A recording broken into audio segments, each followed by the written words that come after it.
구독자 여러분, 안녕하세요. 2023년 10월 8일 일요일입니다. 오늘은 10월 첫째 주에 이충재 인사이트 따라잡기에서 읽어드렸던 3편의 사설을 연속으로 종합하여 올려드립니다. 오늘 올려드리는 이 종합편은 운동을 하시거나 주무시기 전 오디오로 들을 수 있도록 해달라는 구독자분의 요청이 있어서 편집을 하게 되었습니다. 그럼 재밌게 감상해 주세요. 안녕하세요. 2023년 10월 1일 일요일 이충재의 인사이트 따라잡기 시작합니다. 이충재의 인사이트 따라잡기에서 오늘 읽어드릴 사설의 제목은 이재명 영장 기각, 한동훈 이원석 책임 불가피하다입니다. 구독자 여러분, 추석 명절 잘 보내셨어요? 여러분의 추석 명절 밥상 안주거리는 무엇이었을까요? 요즘 하도 사건 사고가 많이 터져서 이야기거리가 너무나 풍성하셨죠? 그중 뭐니 해도 가장 큰 이슈는 명절 연휴를 앞둔 지난주 수요일 새벽 2시에 터진 이재명 대표 구속영장 기각 사건이 아니었나요? 그날 밤 제1야당 대표는 서울구치소 감옥의 문턱에서 기사회생했습니다. 영장이 발부되었다면 이재명 대표는 감옥에 갇히며 정치 생명 최대 위기에 직면했을 것이고 한동훈 장관은 날개를 달고 날아갈 상황이었습니다. 그러나 법원은 정반대의 기각 결정을 내렸습니다. 2년여 동안 제1야당 대표를 상대로 압수수색 300여 회, 투입된 수사검사가 무려 50여 명, 6차례 소환조사, 2번의 구속영장 청구 등 대규모의 검찰 역량이 동원되어 인디언 기우제식 수사, 먼지털이식 수사라는 말이 나올 정도로 주변을 탈탈 털어서 이재명 대표를 구속시키려 했으나 결국 실패했습니다. 이제 그 역풍이 불 것입니다. 사실상 수사를 지휘하다시피 한 한동훈 장관에 대한 파면 요구가 나올 것이며 이원석 검찰총장과 수사팀에 대한 문책은 불가피할 것입니다. 윤석열 대통령도 이 역풍을 피해가기는 쉽지 않을 것으로 전망된다고 합니다. 김건희 여사 주가 조작 사건과 처가 비리에 대한 수사 촉구 여론이 일어나고 있다고 합니다. 이번 사태로 윤 대통령의 조기 레임덕이 불거질 수도 있다는 전망이 일각에서 나온다고 합니다. 그럼 이재명 대표 영장 기각에 대한 이충재 기자님의 생각을 읽어보도록 하겠습니다. 이재명 영장 기각, 한동훈 이원석 책임 불가피하다. 이재명 더불어민주당 대표에 대한 구속영장이 27일 기각되면서 검찰 책임론이 불거지고 있습니다. 영장실질심사가 사법적 최종 판단은 아니지만 구속 여부가 1차적인 기준이 된다는 점에서 검찰 수사가 무리했다는 비판을 피하기 어렵습니다. 더구나 제1야당 대표를 상대로 2년 가까이 먼지털이식 수사를 했는데도 구속에 실패한 것은 정치 수사였음을 자인하는 꼴입니다. 야당에선 검찰 수사를 사실상 이끈 한동훈 법무부 장관과 이원석 검찰총장에 대한 문책 요구가 커질 것으로 보입니다. 유창훈 서울중앙지법 영장전담 부장판사의 이례적으로 긴 영장 기각 사유서는 사실상 검찰 수사의 완패를 의미합니다. 범죄의 상당성과 소명과 관련해 유 부장판사가 다툼의 여지가 있다고 밝힌 것은 이 대표 혐의가 뚜렷하지 않다는 얘기입니다. 검찰의 백현동 개발 의혹과 대북송금 의혹 사건의 구성 자체에 문제가 있음을 보여줍니다. 검찰의 증거인멸 우려 주장도 받아들이지 않았습니다.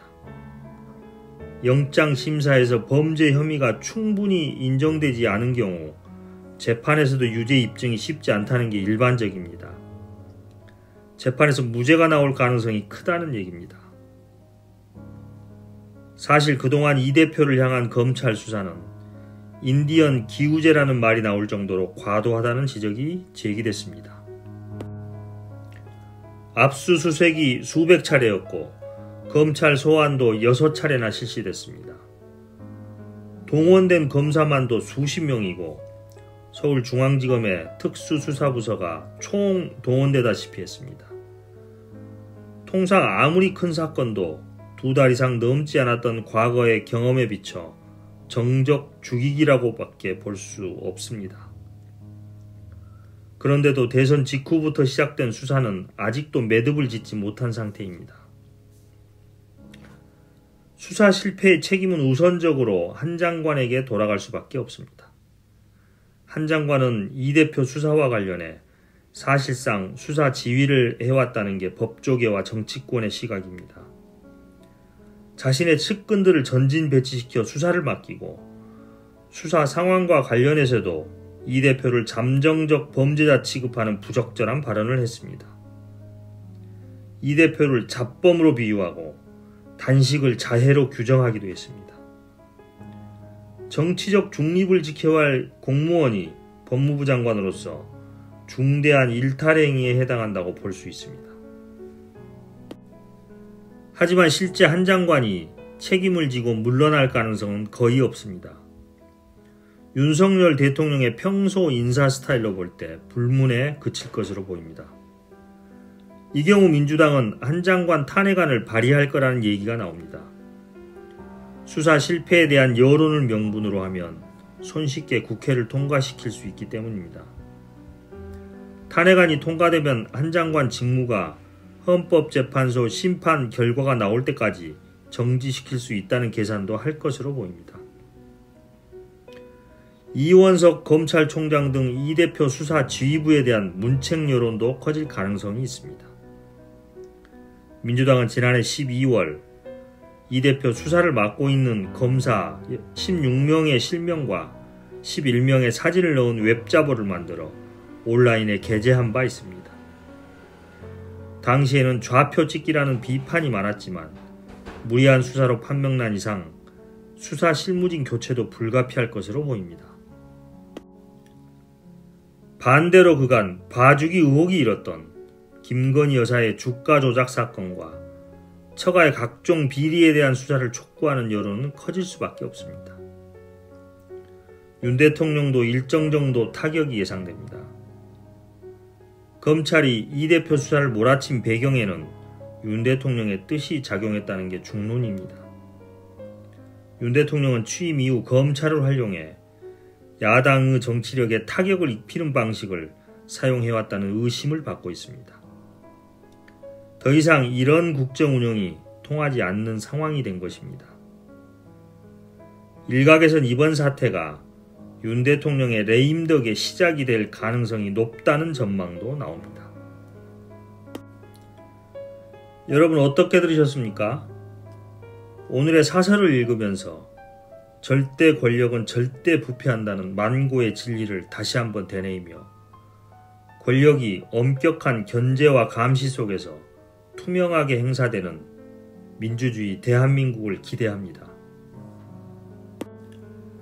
다른 언론들은 이 주제를 어떻게 다루고 있는지 살펴보겠습니다. 이재명 대표 영장 기각이라는 이슈가 워낙 대형 사건이라서 그런지 거의 모든 매체들이 다양한 시각에서 논평을 하고 있었습니다. 먼저 경향신문 9월 28일자 사설입니다. 이재명 영장 기각, 한동훈 과도한 정치수사 책임지라.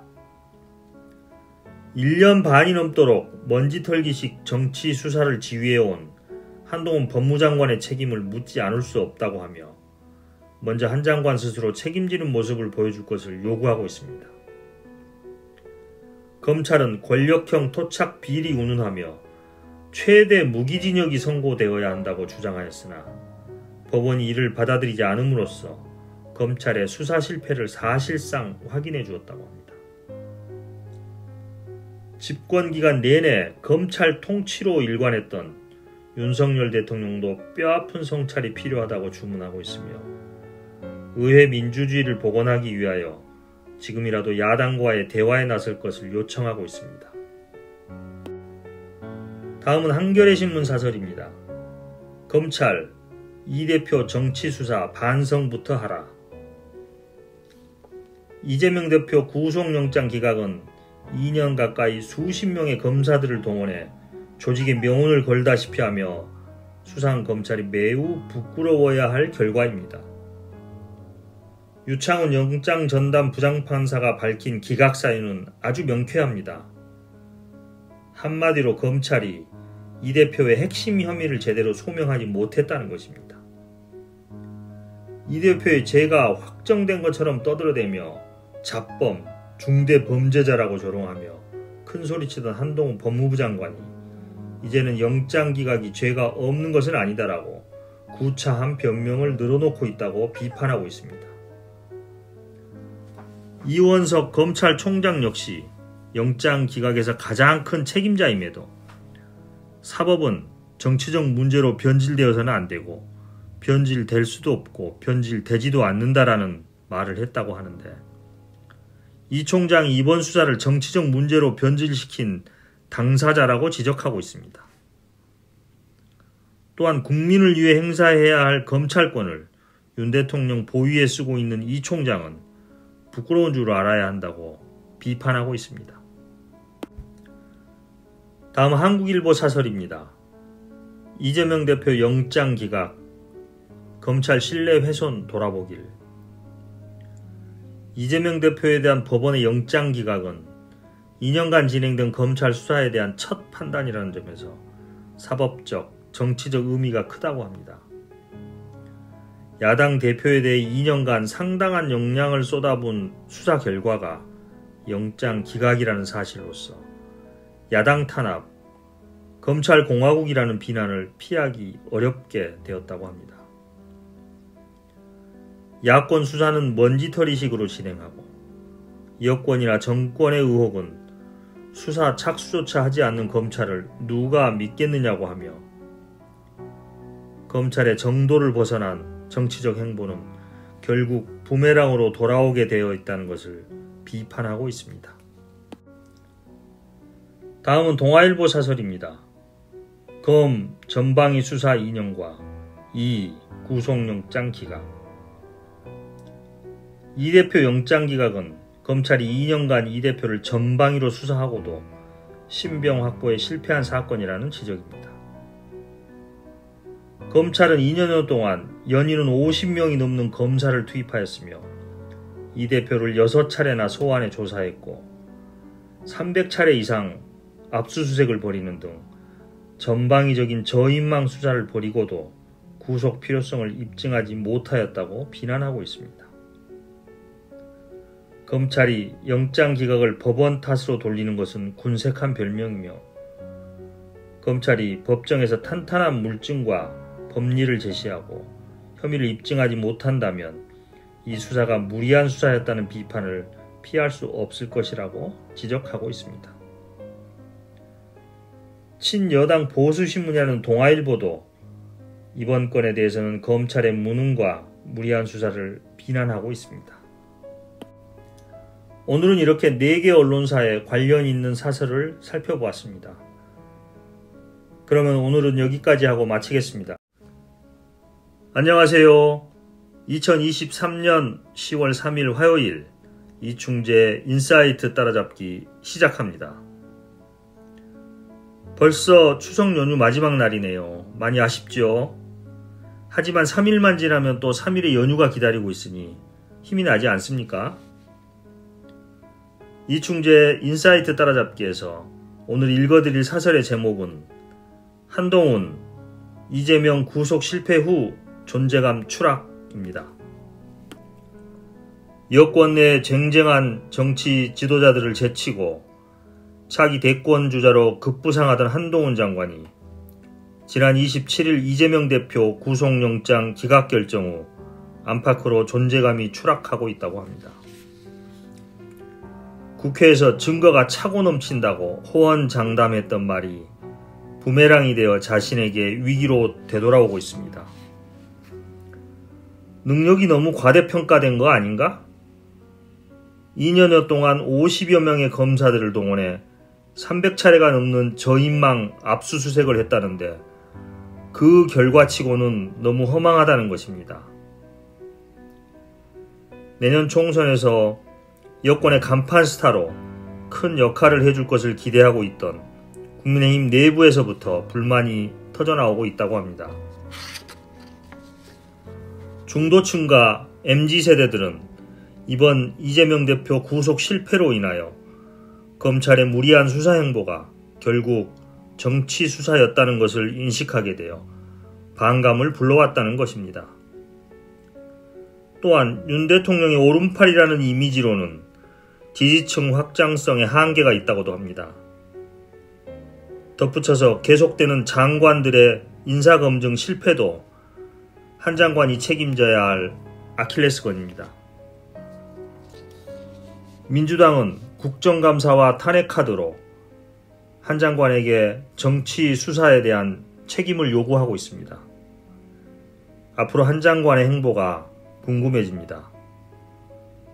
그럼 지금부터 이충재 기자님의 생각을 읽어보도록 하겠습니다. 한동훈, 이재명 구속 실패 후 존재감 추락. 이재명 더불어민주당 대표 구속영장 기각 사태가 한동훈 법무부 장관의 향후 행보에 어떤 영향을 미칠지 관심이 쏠립니다. 여권에선 검찰 수사를 사실상 진두지휘한 한 장관에 대한 비판이 커지는 분위기고, 야권에선 책임을 묻기 위한 탄핵 카드를 만지작거리고 있습니다. 그간 실세 장관으로 존재감을 과시해온 한 장관으로선 정치적 유상의 타격이 불가피한 상황입니다. 총선에서 한 장관을 활용하겠다는 여권의 구상에도 차질이 생겼습니다.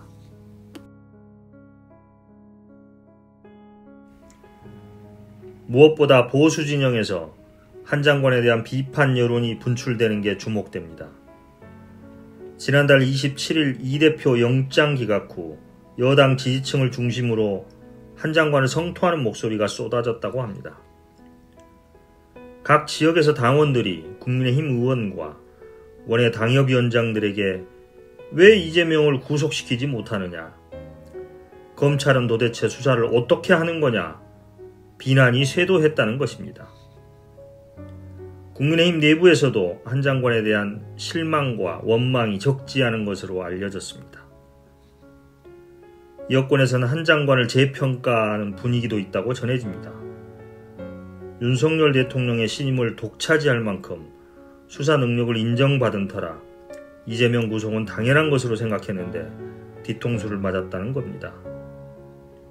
국민의힘 내부에선 한동훈의 능력이 과대평가된 거 아니야? 이런 얘기도 나온다고 합니다. 한 장관이 증거가 차고 넘친다고 자신해 영장심사에서 검찰이 새로운 증거를 제시할 걸로 기대했지만 그러지 못한 데 대한 허탈감이 크다는 얘기입니다. 영장 기각 사태 여파로 한 장관에 대한 총선 역할론도 가라앉는 분위기입니다. 당초 여권에선 김기현 대표 체제가 와해될 경우 한 장관을 비대위원장이나 총선을 책임질 선대본부장에 앉힐 거라는 전망이 적지 않았습니다. 하지만 이번 이 대표 영장 기각으로 인하여 검찰의 무능론과 정치검찰 비판이 커지면서 총선에서 중책을 맡길 수 있느냐는 회의론이 불거지는 상황입니다. 더불어 한 장관의 총선 출마도 어렵지 않겠느냐는 얘기도 나옵니다.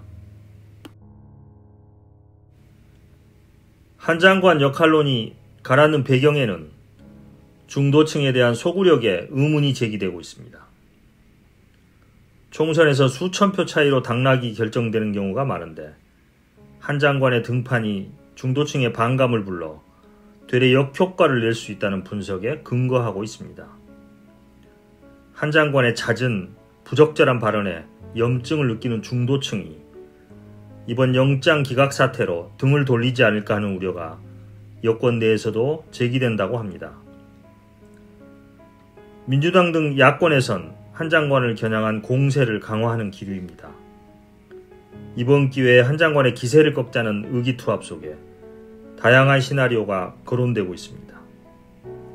여러 방안 중 가장 설득력이 있는 것은 국정감사가 끝나는 시기에 탄핵안을 발의하는 전략입니다. 지금 당장 탄핵안을 제기하면 역풍이 될 수 있으니 일단 국정감사 기간 중 검찰과 한 장관에 대한 공격 수위를 한껏 높인 뒤 탄핵안을 내자는 겁니다. 물론 탄핵 요건으로 구체적인 헌법과 법률 위반 행위가 있어야 하지만 탄핵안이 국회를 통과하는 순간부터 장관 직무가 정지되는 것만으로 정치적 효과를 거둘 수 있다는 계산에서입니다. 현재 여권의 가장 큰 스피커인 한 장관을 총선까지 묶어두기만 해도 성공이라는 판단을 하는 것으로 보입니다. 민주당으로선 여론의 추이와 전국 상황을 봐가면서 적절한 시점에 탄핵 카드를 활용할 가능성이 높습니다. 이래저래 한 장관이 최악의 시기를 맞고 있는 것만은 분명해 보입니다. 여러분 어떻게 들으셨습니까? 오늘의 사설을 읽으면서 이재명 대표 구속영장 기각으로 한 장관과 여당이 코너에 몰리고 민주당의 찬스 정국이 펼쳐지고 있는 것 같습니다. 민주당이 총선을 앞둔 연말 정기국회에서 이 찬스를 얼마나 잘 살려낼 수 있을지 민주당의 실력이 궁금해졌습니다. 다른 언론들은 이 주제를 어떻게 다루고 있는지 살펴보겠습니다. 오늘 주제가 한동훈 장관의 포커스가 맞추어져 있어서 그런지 주류 미디어에서는 기사를 찾기가 어려웠고 비슷한 주제를 다룬 마이너 미디어라고 할 수 있는 이데일리와 조세일보의 기사를 간단히 소개하겠습니다. 먼저 이데일리 10월 3일자 기사입니다.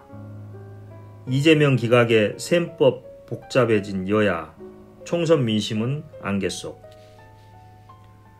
이재명 대표의 구속영장 기각으로 사법 리스크가 일부 해소됨에 따라 전국의 주도권이 민주당으로 넘어가는 분위기라고 합니다.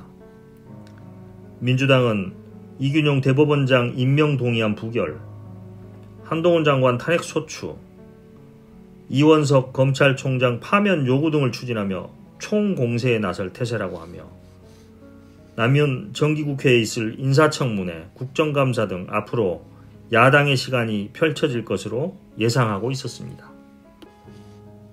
다음은 조세일보 10월 3일자 기사입니다. 이재명 영장 기각, 한동훈 뻥카 드러나.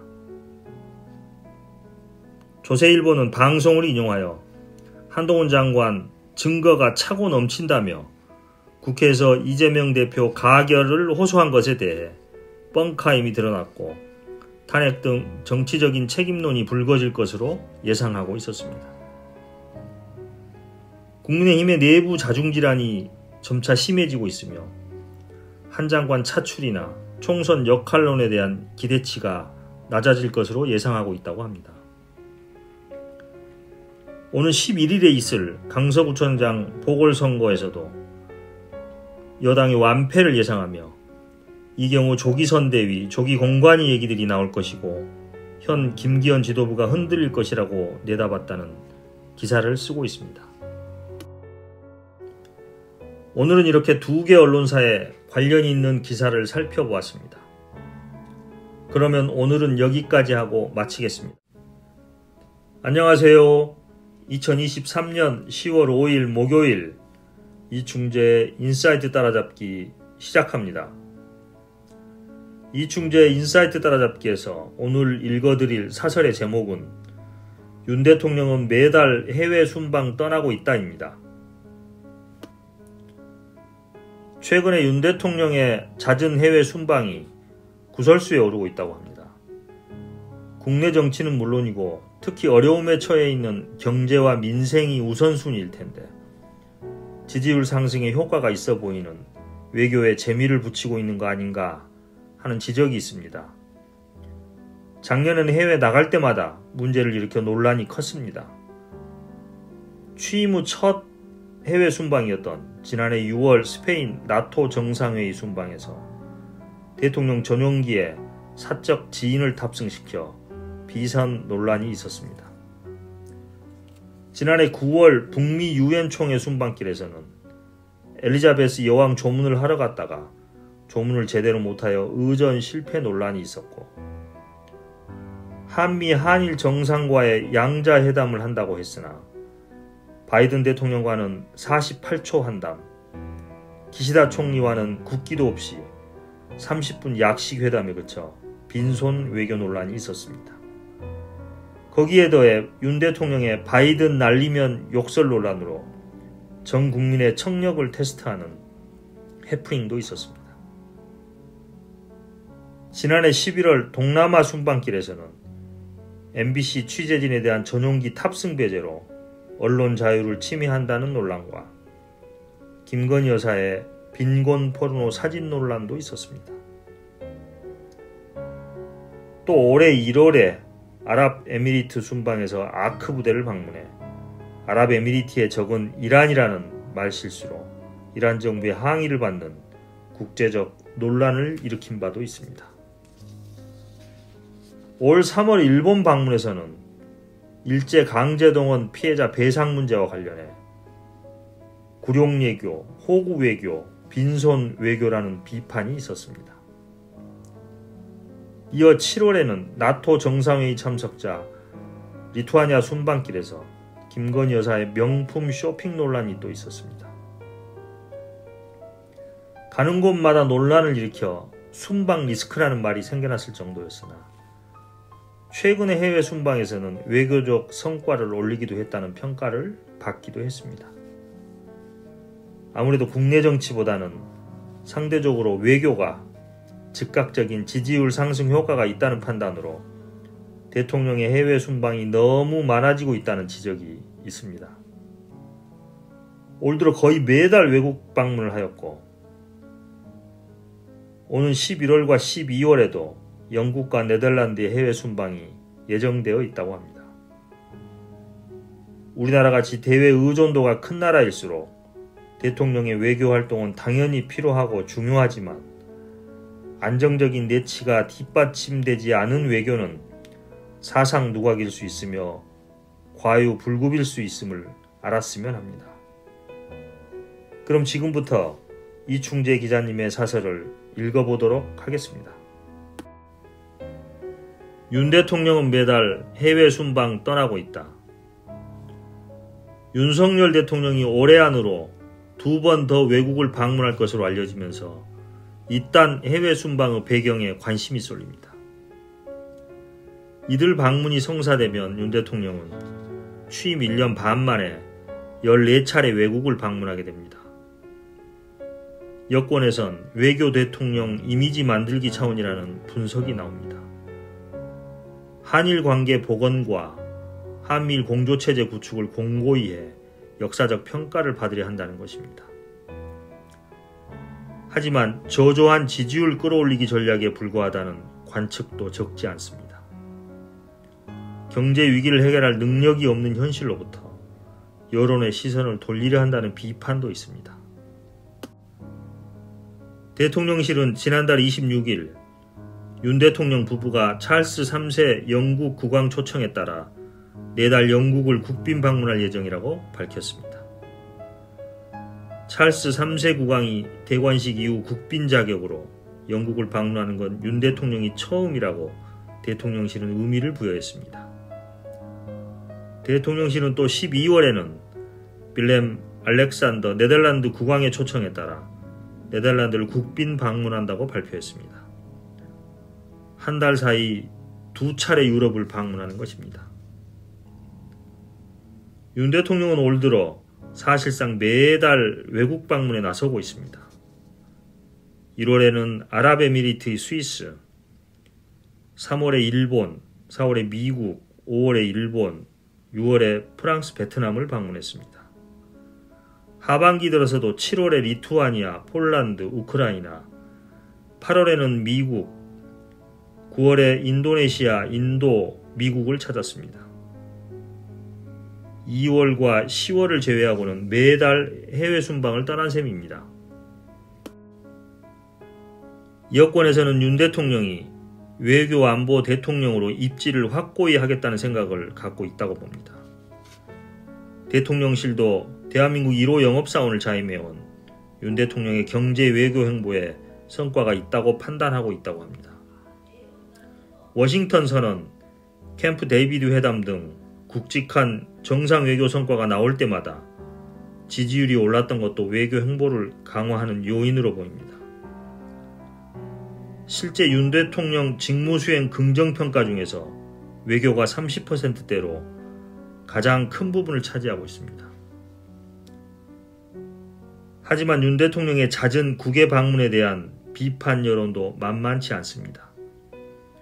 경제, 민생이 어려운데 해외에 너무 자주 나가는 거 아니냐는 지적이 국민들 사이에서 제기됩니다.